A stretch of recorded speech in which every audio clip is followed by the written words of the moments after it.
Hello class. तो last class में हम लोगों ने देखा था सिमिलर के बारे में।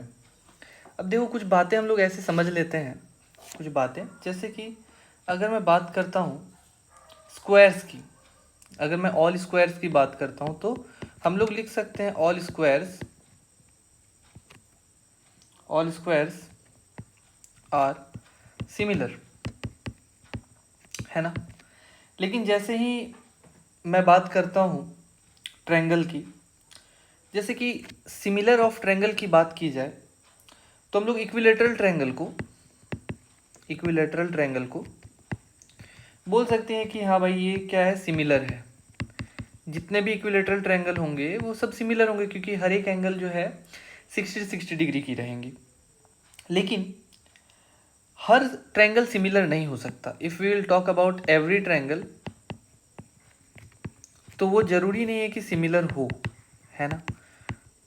यही चीज़ हम लोग ने लास्ट क्लास में डिस्कस की थी, है ना, कि एवरी ट्रायंगल ज़रूरी नहीं है कि हर सिमिलर हो। जैसे देखो इक्विलेटरल ट्रायंगल की बात अगर मैं करता हूँ तो ये भी 60 डिग्री है, ये भी 60 डिग्री है, ये भी 60 डिग्री है, और एक मैंने बड़ा ट्रायंगल ले लिया, है ना, तो ये भी 60 डिग्री है, ये भी 60 डिग्री है, और ये भी 60 डिग्री है।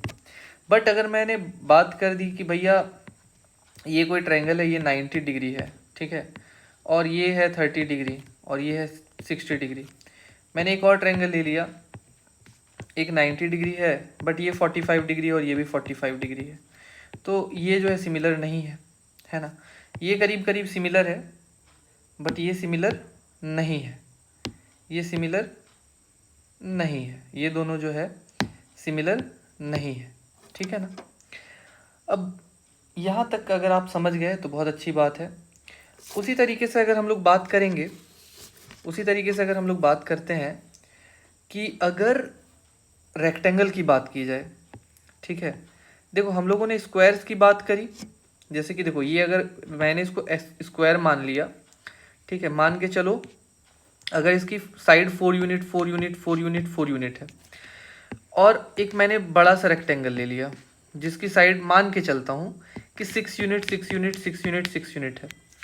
अगर मैं इस साइड की बात करता हूँ और इस साइड की बात करता हूँ तो दोनों का रेशियो अगर मैं लेता हूँ तो 6:4 ही रहेगा। इस साइड की और इस साइड की रेशियो की बात करता हूँ तो भी 6:4 रहेगा, है ना। मैंने किसकी बात करी, स्क्वायर्स की। तो स्क्वायर्स क्या होता है, सिमिलर होता है। इक्विलेटरल ट्रायंगल सिमिलर होता है लेकिन एवरी ट्रायंगल सिमिलर नहीं होता है। अब जैसे कि मैं बात करता हूँ, जैसे कि देखो कभी कभी क्या हो जाता है कि कुछ कॉन्सेप्ट क्लियर करना बहुत ज़रूरी होता है। अभी जैसे देखो मैंने क्या किया, मैंने दो रेक्टेंगल ले लिए, है ना, मैंने दो रेक्टेंगल ले लिए। मैंने एक रेक्टेंगल ले लिया साइड 20 यूनिट 10 यूनिट, और एक रेक्टेंगल ले लिया, मैंने एक साइड को 10 यूनिट छोड़ दिया बट दूसरे वाले को मैंने 30 कर दिया। तो जब मैं इन दो साइड के रेशियो की बात करूंगा तो मुझे 1:1 मिलेगा। बट जैसे ही मैं इन दो साइड की बात करूंगा तो मुझे रेशियो 2:3 मिलेगा। जैसे ही हम लोग इन दो, जैसे कि देखो मैं इसकी और इसकी बात करता हूँ, हमें 6:4 मिल रहा है जो कि 3:2 है। अगर मैं इसकी और इसकी बात करूँगा तो भी रेशियो 3:2 ही रहेगा। इसकी और इसकी बात करूँगा तो भी रेशियो 3:2 ही रहेगा। मतलब आपको बस ये समझना है कि हमारा रेशियो ऑफ द साइड क्या होना चाहिए, सेम रहना चाहिए। लेकिन यहाँ पे हम लोग देख रहे हैं रेक्टेंगल के केस में कि हमारा रेशियो चेंज भी हो रहा है, ठीक है ना। ठीक है, तो इसी चीज़ को मैं समझाना चाह रहा था कि हम लोग अगर हर रेक्टेंगल को सिमिलर बोलेंगे तो वो हमारा ज़रूरी नहीं है कि रेक्टेंगल सिमिलर हो, है ना। कभी कभी क्या हो जाता है कि कुछ ऐसे रेक्टेंगल्स भी होते हैं कि जैसे देखो अब मैंने एक रेक्टेंगल ले लेनी है, जैसे कि मान के चलो ये 5 यूनिट है, ये 8 यूनिट है। अब दूसरा मैंने कोई थोड़ा सा बड़ा रेक्टेंगल ले लिया, मैंने कह दिया कि भैया ये 6 यूनिट है और ये 9 यूनिट है। तो अगर मैं इनकी रेशियो को देखूंगा तो ये दोनों भी बराबर नहीं है, ये 5:6 है, ये 8:9 है ना। ये 5:6 है और ये दोनों 8:9 है। ठीक है। तो रेक्टेंगल को हम लोग सिमिलर नहीं कह सकते हैं, हर रेक्टेंगल को हम लोग सिमिलर नहीं कह सकते हैं, किसी कंडीशन में कुछ रेक्टेंगल हो सकते हैं सिमिलर हो जाए, है ना। तो यही है, मैं बोलूँगा कि अगर जैसे कि एक सिंपल सी क्वेश्चन मैं पूछ लूँ, मान के चलो कि मैंने एक क्वेश्चन पूछ दिया, आर ऑल पॉलीगन्स सिमिलर, ठीक है। तो आपका आंसर क्या होना चाहिए, नो। आंसर क्या होना चाहिए, नो। सारे पॉलीगन को आप सिमिलर बोलेंगे तो गलत होगा, क्योंकि उसी पॉलीगन में एक राइट एंगल ट्रायंगल है और एक इक्विलेटरल ट्रायंगल भी है जो कि सिमिलर नहीं है ना। एक राइट एंगल ट्रायंगल है, अगर मैं बात करता हूँ एक छोटे पॉलीगन की, जो सब पॉलीगन मतलब क्या, जो ट्रायंगल भी एक पॉलीगन है ना। अब मैंने इक्विलेटरल ट्रायंगल की बात कर ली, तो ये दोनों क्या सिमिलर है, नो, बिल्कुल नहीं, दोनों सिमिलर नहीं है, ठीक है ना। चलिए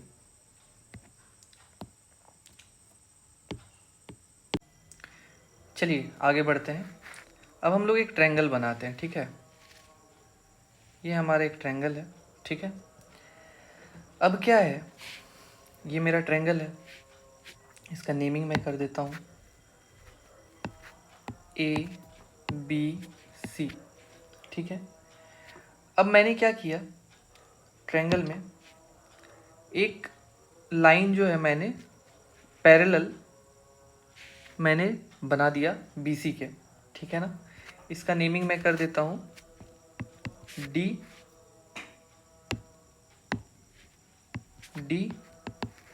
ठीक है। तो इसको हम लोग क्या लिखेंगे, देखो क्या है, in triangle ABC and triangle ADE, ठीक है। हमें मालूम है कि DE पैरेलल हो गया BC के, ठीक है। और AB जो होगा,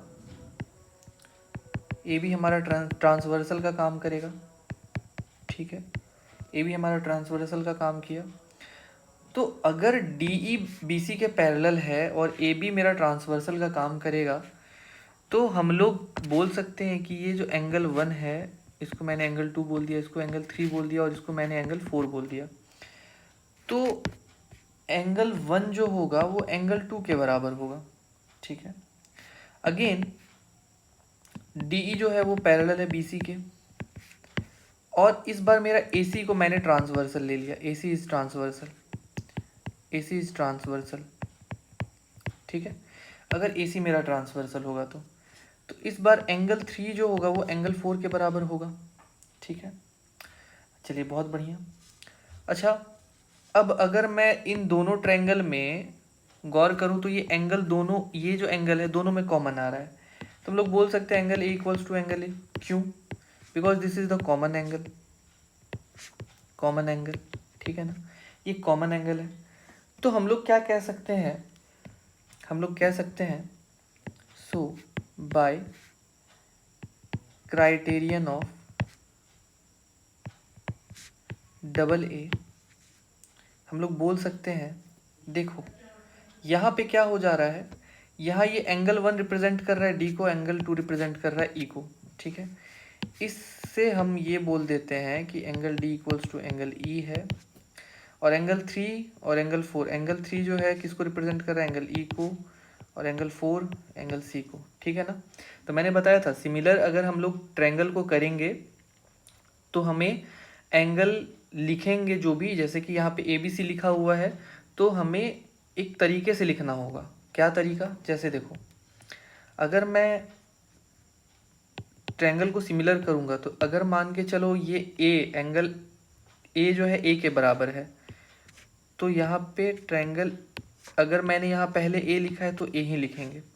अब अगर मैं यहाँ B लिख रहा हूँ तो एंगल B किसके बराबर है, एंगल B जो है वो एंगल D के बराबर है।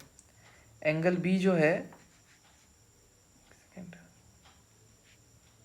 मैंने एंगल D को, ओहो यहाँ मैंने मिस्टेक कर दिया, यहाँ पे एंगल E नहीं होगा, ये जो होगा ना, ये एंगल बी होगा, एंगल डी जो है बी के बराबर। तो अगर मैंने यहाँ पे बी लिखा तो यहाँ पे मैं डी लिखूँगा, और अगर मैंने यहाँ पे ई लिखा, not E, it will be सी।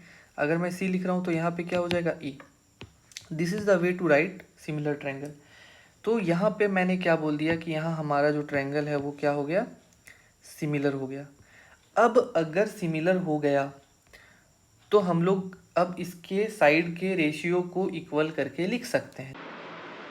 तो जब ट्रायंगल सिमिलर हो गया तो अब हम लोग क्या लिख सकते हैं, हम लोग इसके साइड की, दोनों ट्रायंगल जब सिमिलर हो गया तो दोनों ट्रायंगल के साइड की रेशियो को हम लोग बराबर करके लिख सकते हैं। जैसे हम लोग क्या बोलेंगे कि triangle A D E is similar to triangle A B C, है ना। अब हम लोग क्या करते हैं, अगर मैं लिखता हूँ ए डी तो इसकी रेशियो जो बनेगी वो ए बी के साथ बनेगी, ए बी इक्वल्स टू, अगर मैं लिखता हूँ ए ई तो इसका ए ई का जो रेशियो बनेगा वो ए सी के साथ बनेगा। उसके बाद अगर मैं डी ई लिखता हूँ तो डी ई का रेशियो बी सी के साथ बनेगा, ठीक है। तो इस कंडीशन को हम लोग ऐसे लिख सकते हैं, और हम लोग क्या कह सकते हैं, हम लोग कह सकते हैं रेशियो बिटवीन corresponding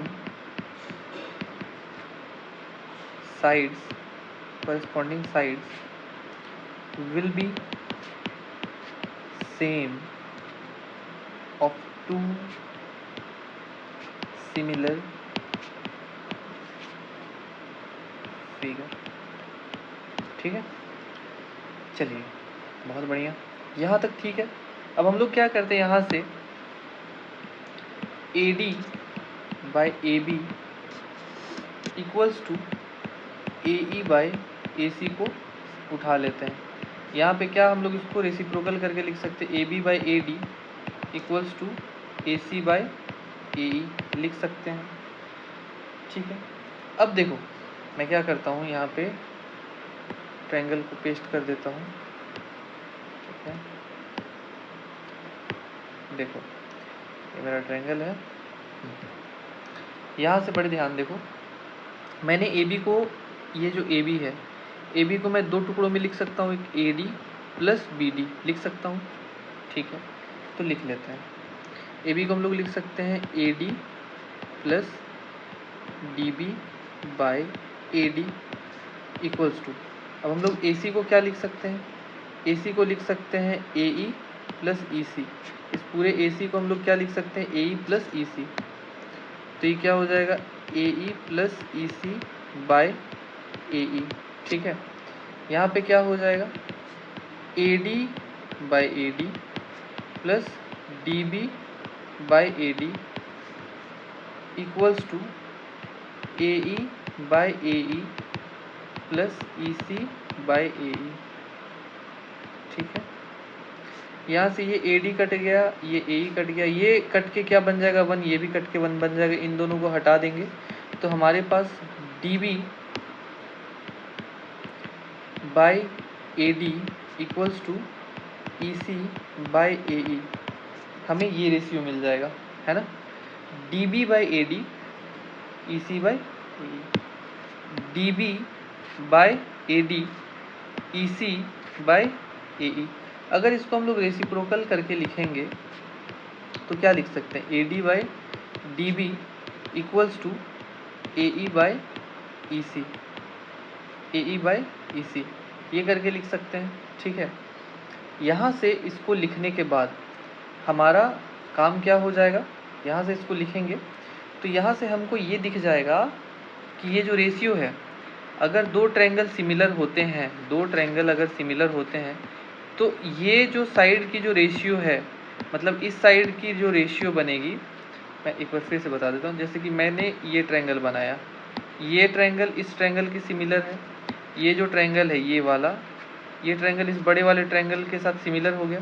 तो ये जो साइड का रेशियो बना, जो ये दोनों का रेशियो होगा वही ये दोनों का रेशियो होगा। ये वही मैं प्रूफ करके बताया, ये जो चीज़ मैंने बताया ये वही चीज़ है। तो यहाँ से हम लोग इसको क्या कर सकते हैं, बता सकते हैं कि अगर दो ट्रायंगल मेरा सिमिलर हो गया तो दोनों ट्रायंगल के साइड की जो रेशियो है वो भी सेम होएगी, ठीक है। अब इसको हम लोग एक अच्छे से इसको लिख लेते हैं, है ना।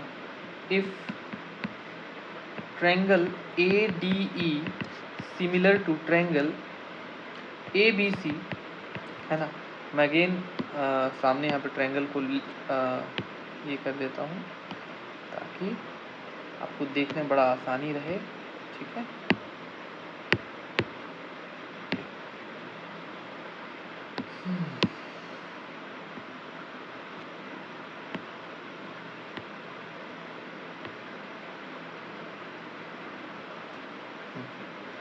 अब देखो, मैंने अगर ये दो ट्रायंगल को सिमिलर बोल देना है तो हमारा दो कंडीशन आ जाएगा। एक तो ये आ जाएगा कि सर AD जो है, AD का रेशियो AB के साथ वही रेशियो DE का BC के साथ वही रेशियो AE का AC के साथ बनेगा। एक तो हम लोगों ने ये देख लिया, और दूसरा क्या देख लिया, पहला तो ये देख लिया, दूसरा क्या देख लिया कि सर अगर हम AD को DB के साथ जो रेशियो बना रहे हैं वही रेशियो AE का और EC का बनेगा, ये चीज़। तो ये दोनों इम्पॉर्टेंट है, इन दोनों को आप अच्छे से एक बॉक्स में बंद करके समझ लो कि ये दोनों क्या है, ये दोनों इम्पॉर्टेंट है। ये जो चीज़ मैंने बनाया है ना, इम्पॉर्टेंट है। सो मैं होप कर रहा हूँ कि मैंने जो कॉन्सेप्ट दिया ट्रायंगल का वो आपको समझ में आ रहा है। वीडियो को देखिए, है ना, और शुरू से देखिए ताकि आगे की क्वेश्चंस आपको समझ में आएंगे, है ना। सो ऑल फॉर टुडे, हम लोग फिर नेक्स्ट क्लास में जल्द मिलेंगे।